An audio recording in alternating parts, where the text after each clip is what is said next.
The eclipse portal opens on the 25th of October with the solar eclipse in Swati Nakshatra and closes on the 8th of November with the lunar eclipse in Bharani Nakshatra. This is a very powerful time for focused, conscious awareness of the changes that you wish to create. And I'd like to help you with that process if you wish to schedule in one of my Empower Hour consultations, which you can find at the link above if you're watching this on YouTube. And if you're watching it on my podcast, just look for my astrological services page.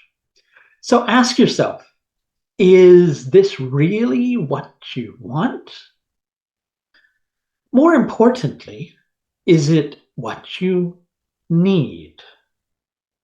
Or is what you're actually striving for not in alignment with who you are in the first place? What is he going on about? Okay, well, I'll explain it to you. You see, quite often we see what somebody else has in life. And we think, wow, I'd really like to have my life be shaped like that. So I have that type of a lifestyle. I'm going to mimic what that person does because certainly they have found that holy grail of happiness that's going to make them really successful. And if I just follow the very things that they're doing, certainly that's going to bring me a lot of pleasure and it's going to bring me a lot of happiness as well. Until you find out that it doesn't. And then in the wake of finding out that it doesn't, you get caught up in all sorts of complexes, somehow imagining that you're not worthy of pleasure, that you're not able to make good decisions, that you're somehow not perfect enough, that maybe you just weren't meant to be successful at all. And instead, you're the type of person who's meant to be a loser. Cut the you know what. You're not meant to be a loser. That's the good news.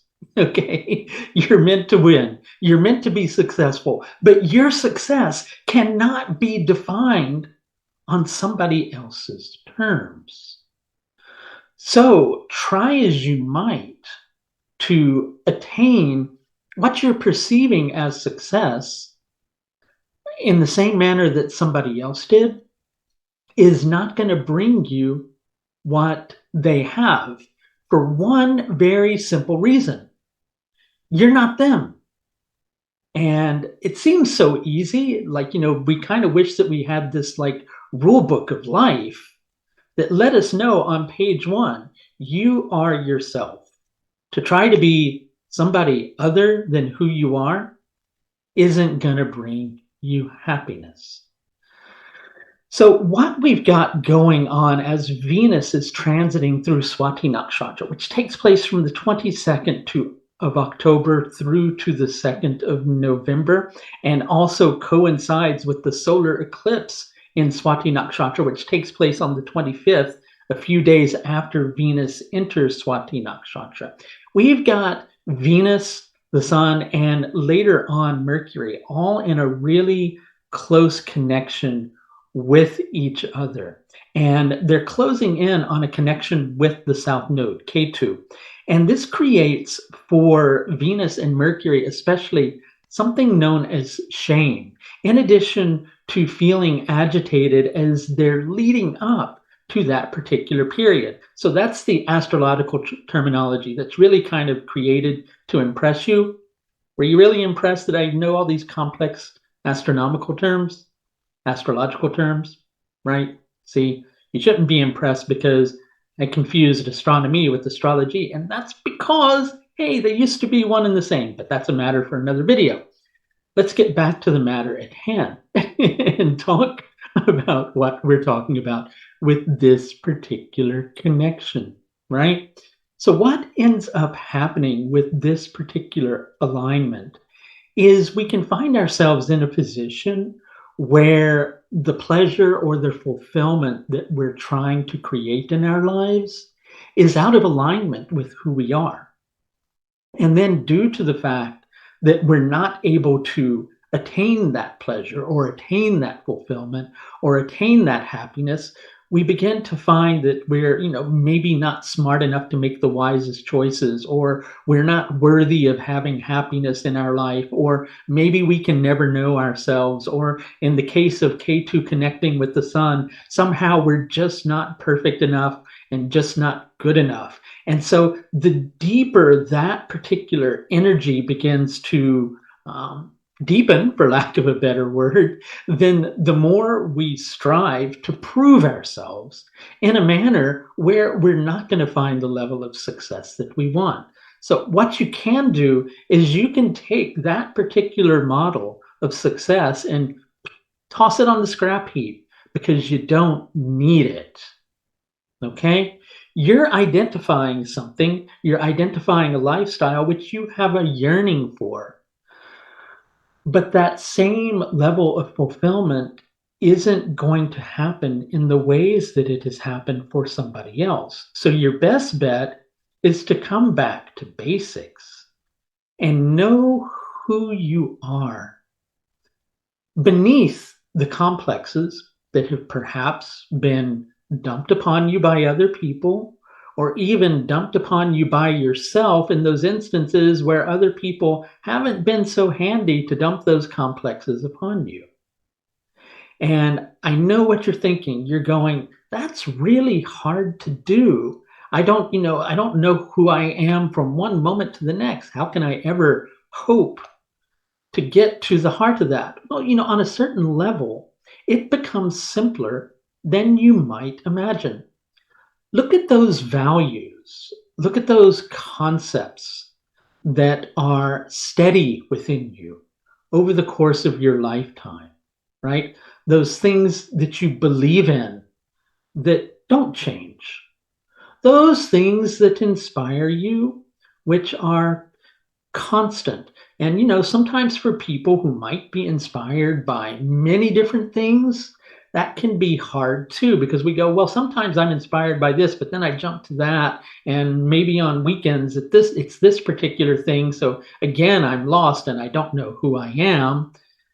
Rather than go into that, look at what all those different things that you're interested in have in common, right?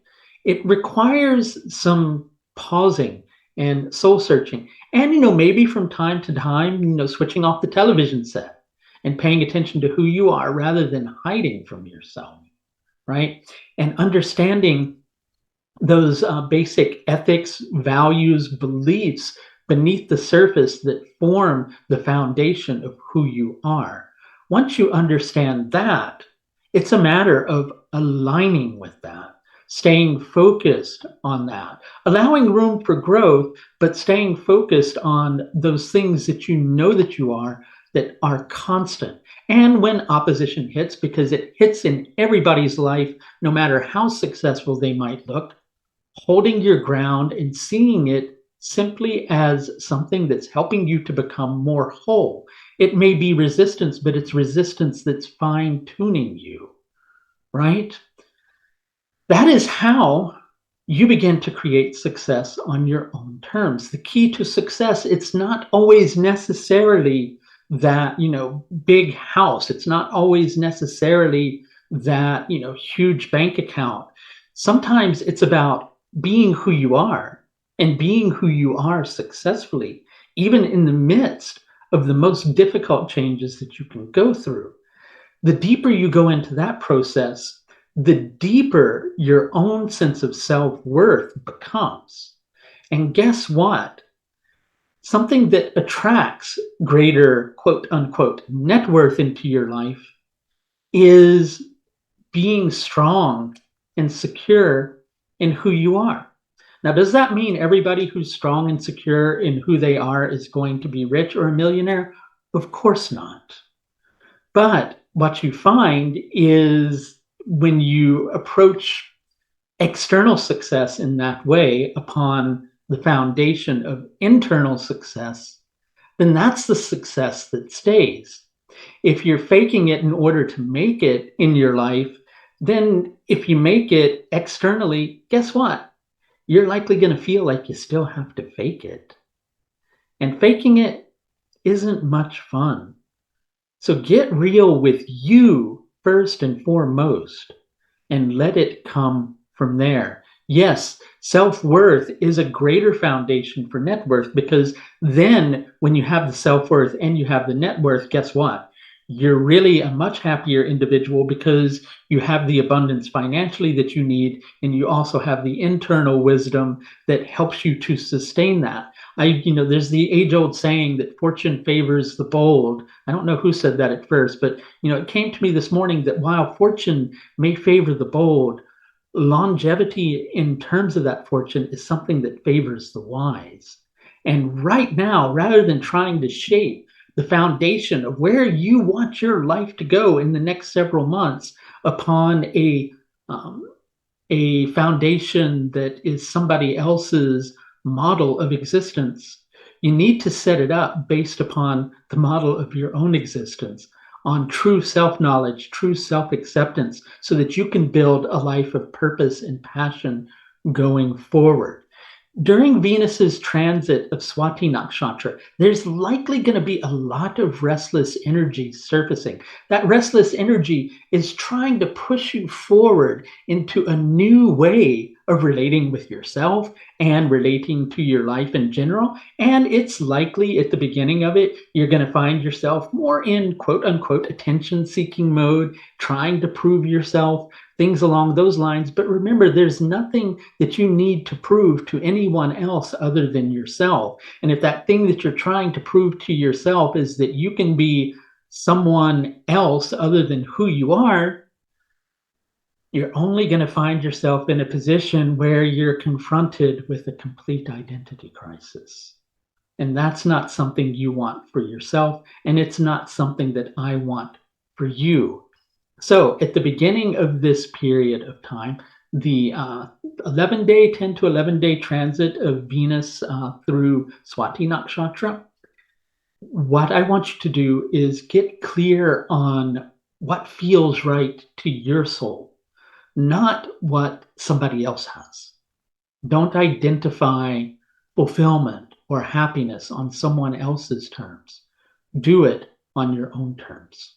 And if you could use a little bit of help with that particular process, I'm happy to guide you through scheduling one of my astrological consultations, the Empower Hours. You can find a link to those above if you're watching this on YouTube and somewhere near the podcast if you're listening to it on my website.